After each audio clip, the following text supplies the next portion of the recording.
I'm Dr. Jacque, and we're here today to look at some fun ways of increasing nutrition. You know, nutrition is really important in our world today because chronic diseases like diabetes, heart disease, obesity, they're rampant, and we haven't really figured out a way to decrease that trajectory. One of the things that we can do, though, is to always eat more fruits and vegetables. And I have a recipe here today that we can incorporate a lot of different greens. One of the cool things about pesto is that it is an ancient recipe that has been around forever. And traditionally, it was made in a mortar with a pestle. And this mortar and pestle is the way that we grind up the ingredients, and that's where pesto gets its name. It's not actually a very specific kind of green that we use it, although we often think of basil. And this basil, you'll see, is very leggy. It is overgrown, it's tall, it's definitely ready to be used. And this will make a wonderful pesto. When I was in Italy, I went to an outdoor market and they had some basil like this, and they gave it to me free because they said, you know, it has to be used right away. There's nothing really you could do with it. And I went to my market here, and it was $3.99 for all of this. When I go to the grocery store, this much basil is going to cost quite a bit of money. So finding a plant that's overgrown is not a bad idea. And we can take a pair of scissors and we can just cut it off. And I'm going to plant this, or keep planted in a pot to see if it grows. And I'll probably get a little bit of basil, but once you start getting those dark stems like we have right here, it's really not going to grow very well. It's past its prime.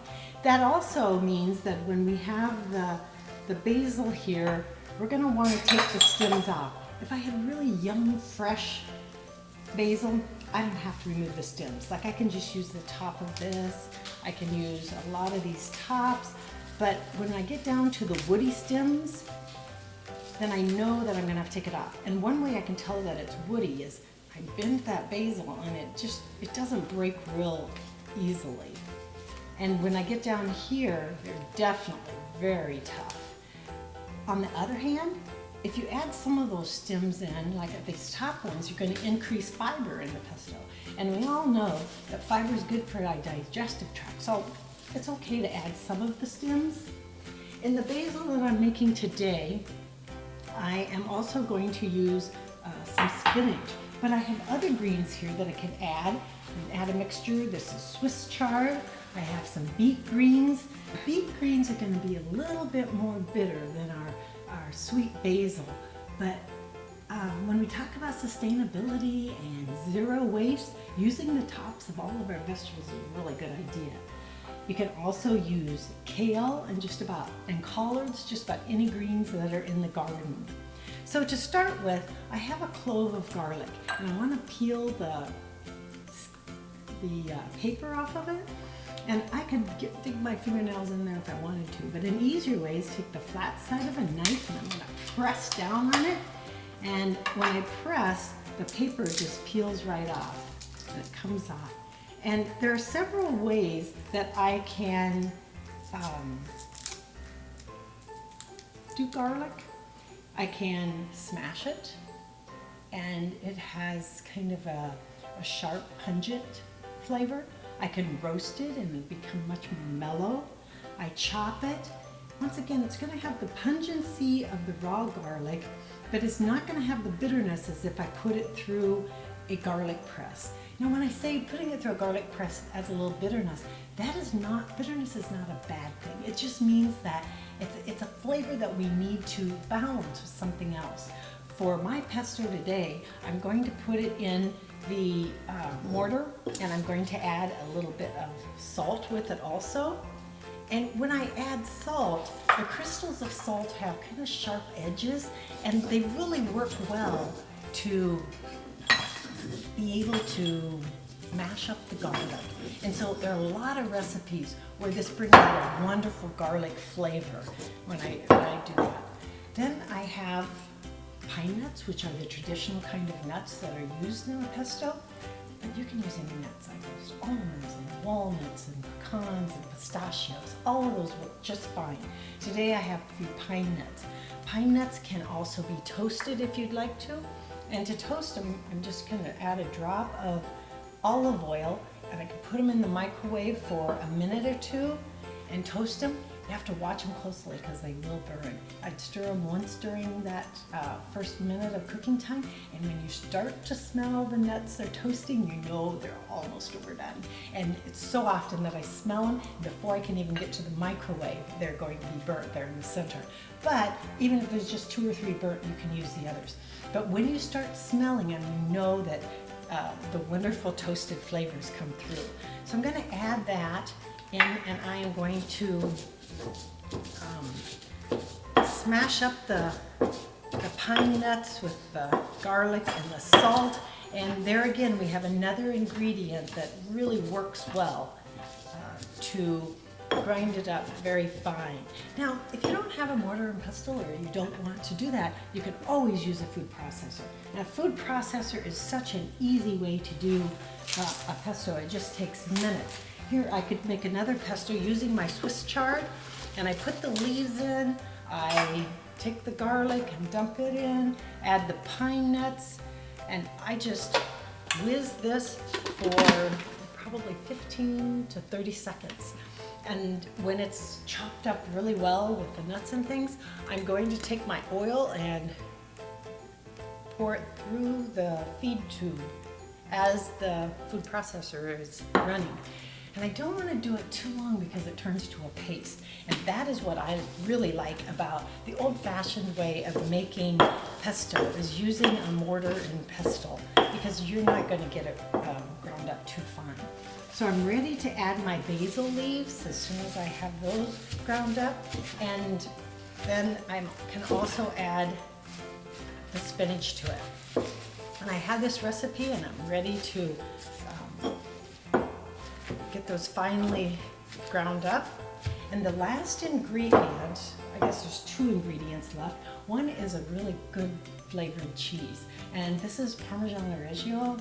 This comes from the actual town in Italy that makes this kind of cheese. And it's really interesting. I didn't realize until my daughter was working over in Italy that the towns have a name, and then the cheese that that town makes becomes the name of the cheese. And so it's just a really, in the United States, we don't always have a town that's named after the food ingredient, but Italy, that's what it is. So you know exactly where this comes from. And this is a cheese, and after the pesto's all combined and mixed up, I can put it on, I can add the cheese to it.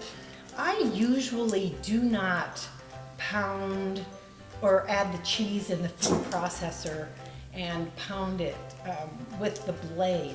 But when I'm using the mortar and pestle, it's just a lot more gentle, so it's okay to do that. When I was in Italy, you would see people of like say 2 or 3 generations removed from me, and they would be working their mortar and their pestle, and they have a very exact way of making the pesto and working at it.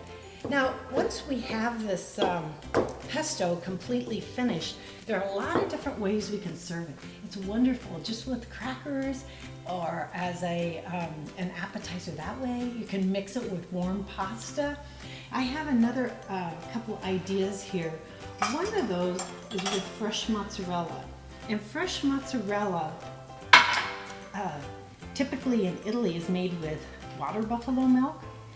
And we take a little bit of the fresh mozzarella. We can add tomatoes to it, and olive oil, and a touch of balsamic vinegar, and we really have a nice caprese salad. And what I find about the caprese salad is that it goes well with a lot of different greens, and it goes well with different grains. So you could take this caprese salad, eat it by itself with the pesto, or you could add it to some barley or some other grains and kind of make a bowl out of it. And so you have a mixture of different grains. One of my favorite ways of eating a caprese salad is also on with quinoa. Quinoa is a complete protein, so you have just a wonderful combination of flavors as well as a salad that is a complete protein. The cheese, whether it's made from cow's milk or water buffalo milk or goat's milk, they are all complete protein. That means that they have all 12, 13 amino acids that are necessary for bone growth or for muscle growth and development. And so, you know, while we're talking about nutrition is really important, but the food has to taste really good too. And I guarantee you, you try this pesto with any of the different greens here and it's going to be really flavorful. So thank you for joining us and hope you'll watch the next video too.